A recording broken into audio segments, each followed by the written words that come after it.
welcome to the show. Thank you. I'm excited to be here. It's my first podcast. Oh, that's one of many. There's a lot we're going to be talking about, and Okay. we've got Python, we've got data science, but more importantly, I think we also want to dig into this wonderful book you're going to be writing, or in the midst of writing, Exactly. almost finished. It's everything. Well, yeah, second edition. So the first edition's behind me. It's so exciting. So I think a good place for us to start before we get into the book is just get a little bit to know you, in the sense that last year was a tough year. A lot of people dealt with self-isolation, health, nerves, fear, you pick it. So we built this community to be mindful and empathetic, and we trend more to introverts. That's how data scientists or data enthusiasts are.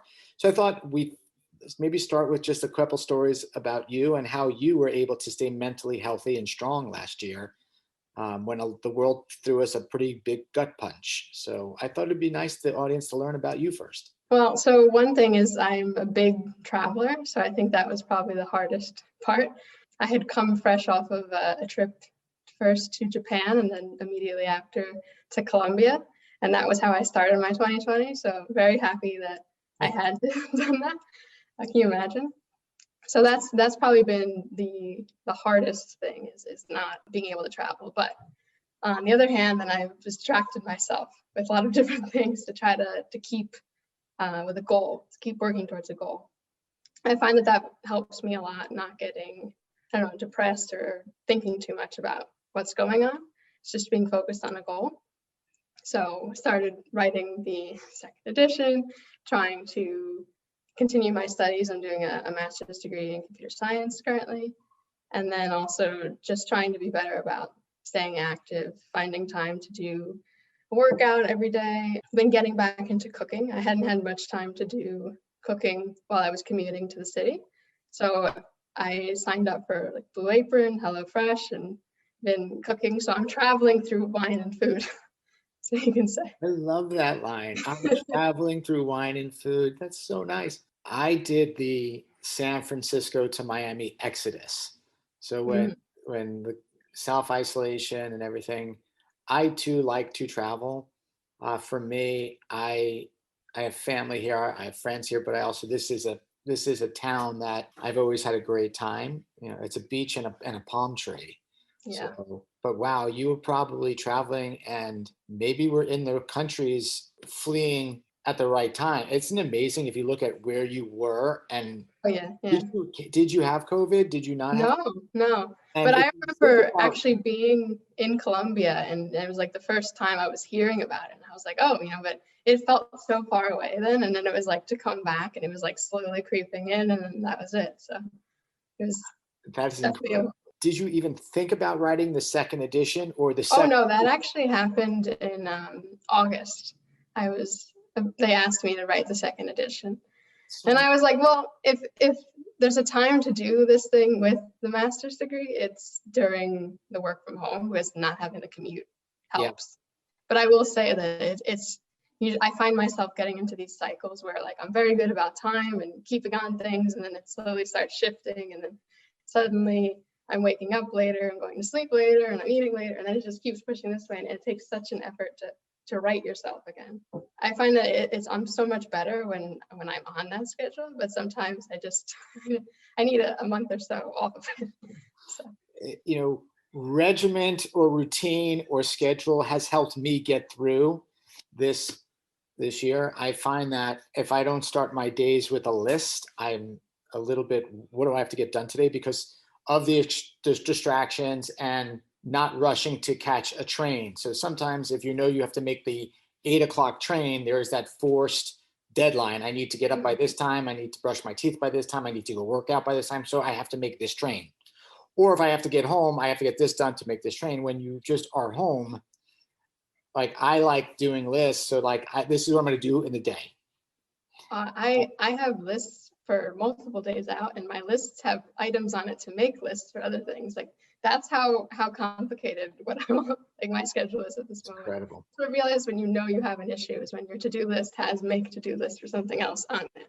It's like I don't even have time to sit down and make the to-do list. I have to put it on the list for later. sharing notes, how I do my to-do list is I still write them down. So I open up a notebook. So I have two clean pages. And on the left column, I do my Monday list. And then whenever it's not done, I do it like a Jira or Asana. I move it over to like my Tuesday. Then I add more on Tuesday, cross out Wednesday, add more. So, and I kind of just look this way at my journal. Like I'm like, oh, look. And I'm getting better at like the really annoying tasks, doing them in Monday. Mhm. When I start looking at the annoying test that's still there on Friday, I'm like, either I didn't want to do it or it's just nonsense, right? But I try Yeah. to just work everything this way. So that's kind of fun. And I seem to alternate between like a all together to-do list and then a to-do list per like group. Like this is the school to do this, this is the work to do this, and this is the You book have to do to. this. I mean, yeah, But sometimes you need the consolidated view, so to speak. You need to know like, oh, Monday I need to do this from that one, this from that one, and that other one. So now, talking about the data science, out of all the tools that you use, out of all the models you build, like, do you have favorites? Do you have favorite pandas? Do you have favorite things that you're always being curious about? How do you? well, so I came from R originally, Okay. but it's Python all the way now. I really, really enjoy the software engineering aspect of it. And I really like building things and solving problems. And I think to me, that's the heart of it, the heart of where bringing data and all this stuff together comes from me. So I'm not really like married to like, it has to be, Panda. Sometimes like if I'm building a pipeline and like timing is an issue, then it has to be just, regular Python. Like Right. you have to know the tools for the job. I think that's the most important thing. Is like you can't be so blinded by, I love this, so I'm going to use it everywhere. And do you use a lot of SQL? In past jobs, I have a lot. Yeah. Now I kind of, a lot of the SQL I write is with SQL Alchemy. I'm not sure if you're familiar, but in Python. So Yeah. it writes it for me, and it writes it better than I would. So And it writes it better than most people would. that's what I agree. Now, tell us about the book, right? So now we understand that you are technical, you are Python, SQL, and you're writing this book. What was the first book about? And then what was the inspiration to really, I know you were asked to write the second book, but that's still a big lift. So walk us through book one and book two. So I would say coming from a background where I picked up a lot of the knowledge by reading books myself or trying to Google things and figure things out. Yep. I kind of came from the standpoint where it was like for two reasons. One, I wanted to write it because to me it felt like a culmination of what I had learned. And having created a R course in a previous job, to me, I really realized that when you teach something, you really cement the concepts for yourself. Mm-hmm. So it was a way for me to do that and to say to myself, like, look, you know so much on this. So that was one aspect. And the other aspect was, thinking about someone who doesn't have that experience and was in my shoes years ago, trying to figure out all these things. Like, what would I have wanted to know then that could have made a difference for me then? So kind of approaching the book from that angle. Smart. I like that. And that first book, start to finish, how long did it take you to write? I think, I could have the numbers wrong. There's an article out there with the exact numbers, but I feel like it was maybe around 10 or 11 months, like writing and then That's right, yeah. Edits, yeah. And now the second book, what was the idea and what's the name of the second? What's the name of the first book and the name of the second book? So they're both the same name, Hands-on Data Analysis with Pandas, but like the subtitle is different. The first subtitle is Efficiently Perform Data Collection, Wrangling, Analysis, and Visualization Using Python. The second subtitle we're still working on. The cover is not even finalized yet. We're in the last month, I guess, of the book process. And who's the publisher? PACT, P-A-C-K-T. PACT. It's exciting. Yes. Yeah, so the second edition, so after I had published it, the first edition, I think there was maybe 5 or so months before like the big new Pandas 1.0 came out. So I know, and when you write a book, you attempt to create the environment so that everything will work. Yeah. But people don't always follow that. So you kind of get to the point where like, oh, this doesn't work, and it becomes when that version gap spreads a lot. So every now and then you have to redo a tech book to keep No, it's very from getting exciting. too far behind. But I mean, there's also things where, like, you know, as you near the end, and you have to kind of say it's good enough. And me being a perfectionist, that was very hard the first time. It was like you keep seeing things, you keep wanting to fix it, but you have to say, okay, at this point, you just need to stop, and you need to be able to live with it. And I feel like that was a very important life lesson. I was just gonna say, yeah. But it kind of gives you, like, what are you going to do next time? Like, I already have a list of what's for the third edition if that I love comes. that. So you kind of see things like, oh, you know, I never really liked that part there. It feels a little Right. forced, or I'm not in love with the example. And you kind of like grow things like, oh, you know, if the code was written this way, it'd be a little better. Because one of the things I try to put in this book is that element of software engineering as well. So there are a few chapters where we go through like building a Python package to do different analysis tasks. One being in finance, and another one is being a simulator. So sometimes I look at the code and I'm like, you know, after a year plus, and you look at it like, oh, okay, I should change this part's here, or that's how it would be better. I'm like, oh, you know, it would be great, that. And so the list keeps growing. I gotta say, I wish I had that skill. It's something I've sat down at a blank page. I've thought about writing. I've wanted to write. I know the timeline takes, and I'm so jealous and proud whenever I get to meet an author or someone, because it's something I've been wanting to do. I will say that I think you have the mentality like the lists, because that's how I approached it. It was like, Well, that makes you just keep breaking the lists into smaller pieces. So like you have like an outline, which is like your list of what goes in the book, right? And then each chapter has this list of what goes in there, right? And then the sections in the chapter, and you just break it down further and further, and it becomes easier. But from the blank page is, yes, very, very hard. It's much easier doing the second edition. And it's like, oh, I'll tweak here, move that there. Like the main part is done for you. It's so much better. So I'm so happy you said that, because I do think about it and I'm like, boy, I just wish I could just go and be reflective and just have like thoughts, and then somehow remember those thoughts, because there are chapters in those thoughts. And then sometimes I think I have to say something really important, but I'm at the end of the day, I'm like, does anyone really care about that? I don't know, right? So, but I mean, sometimes the book can be just for you. You know, it's like you're putting your ideas out there or down on the piece of paper. And it's, out of all the things I put on my list to get done during COVID, it didn't make my list. No. I wanted to do a lot of, because you're right, what else am I going to do, right? So there's a time, and I had like a list of things, and I chose different things. One of the things I really tried to hone in on, just more internal reflection, more self-reflection, more mindfulness. I think that has helped me as just a better person and open up other ways of thinking. I still think about the book, but you're right. When I had that time, I chose to use it on some other type of improvement. You had the same as I. Where am I going? What am I doing? Right. So I'm excited that you said this is how I want to spend my time. But what's great is like we didn't waste it, which is like a lot of people I think are going to look back and maybe wish they could have upskilled or done other things. And this is like that once in a lifetime to take a little bit of a break and recharge the batteries and do what you love. And it seems like, you know, this writing is what you love. When COVID kind of and the vaccines start rolling through, what's destination would you try to get to first? Right? It sounds like you love to travel, but again, I'm fast forwarding. It could be a year. I'm fast forwarding 18 months. Like, who cares? Like, when it is comfortable, where are you going? I think Israel, Egypt, Jordan would be. That's great. But you know, like I'm not going to be closed-minded. You know, if it happens that Australia is better or India or whatever, we're ready to go. For me, it is Egypt. Oh yes. And Cuba.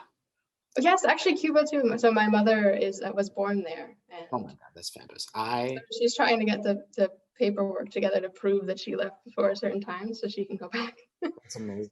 Congratulations on her getting out. But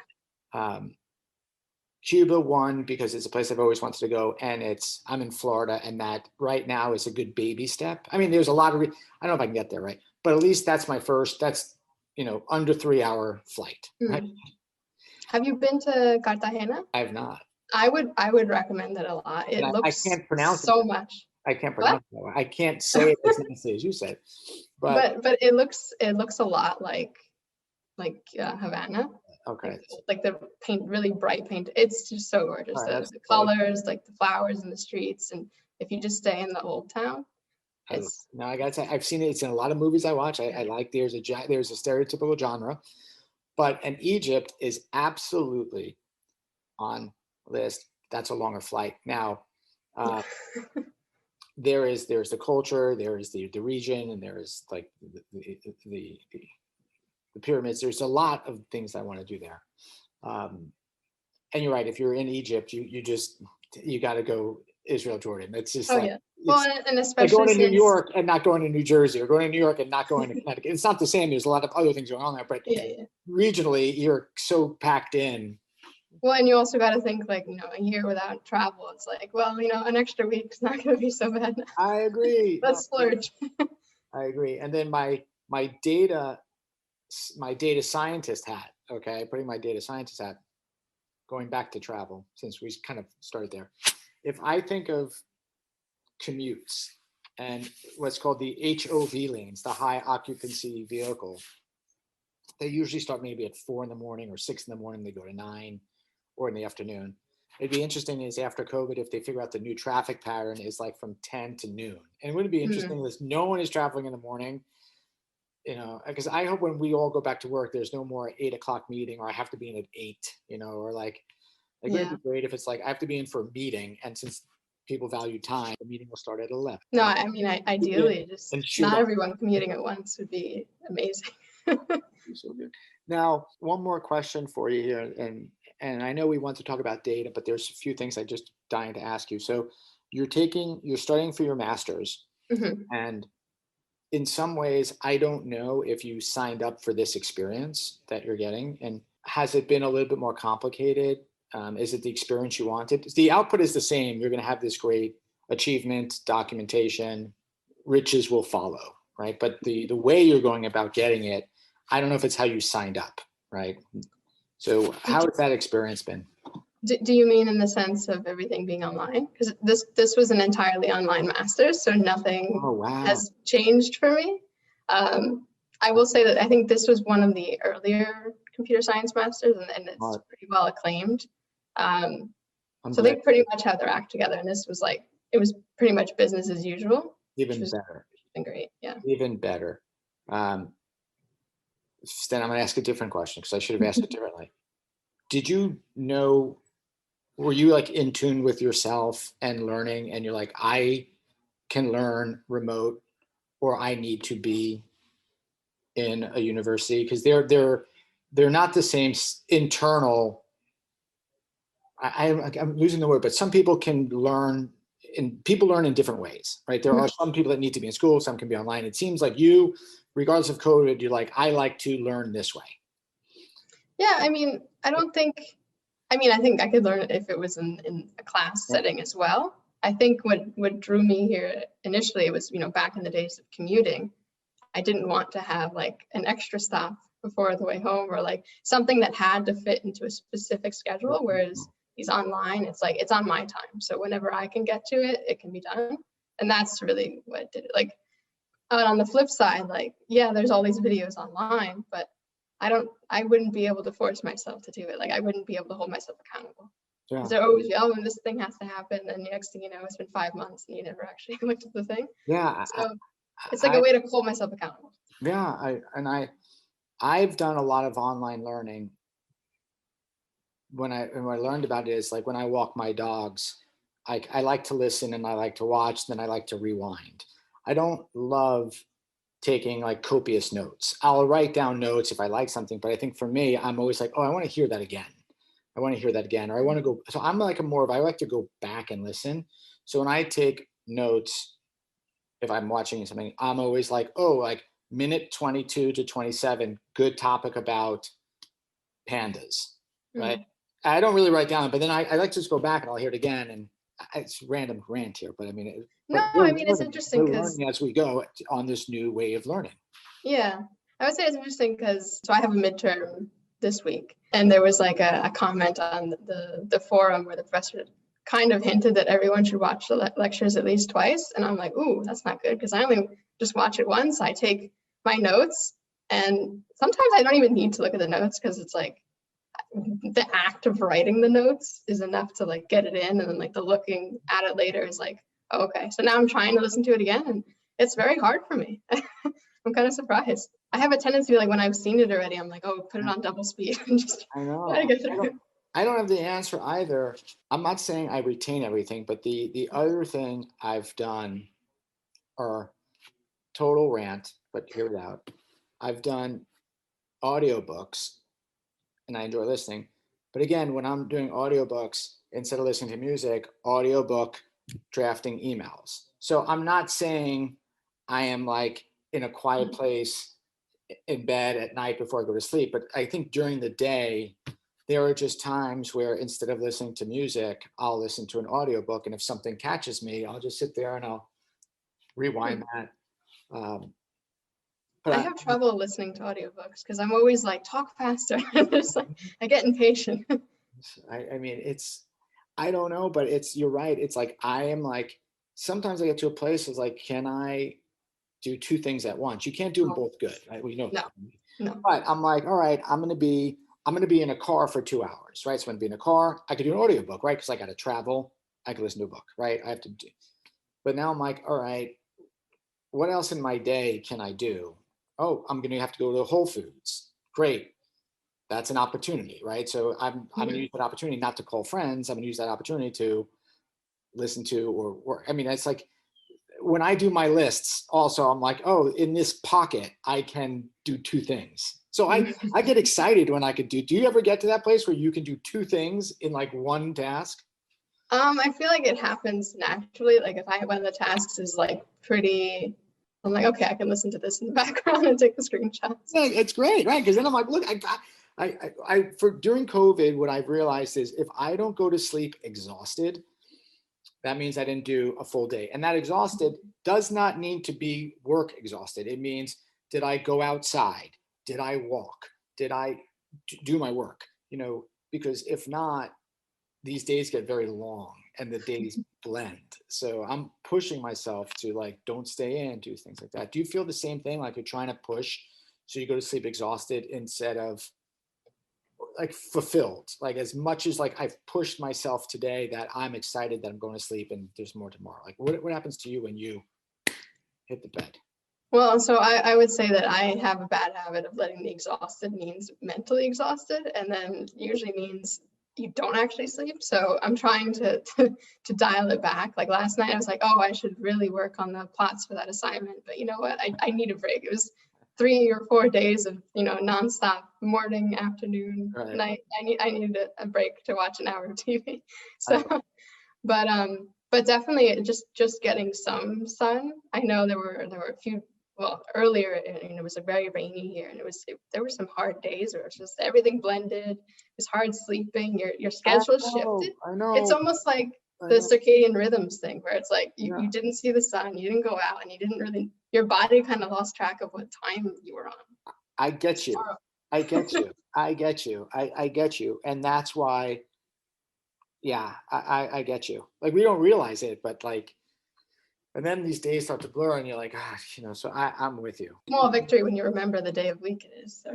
I know. So, and Stephanie, this has been enjoyable. And the reason why we do this podcast is I like to meet people who are starting to join our community.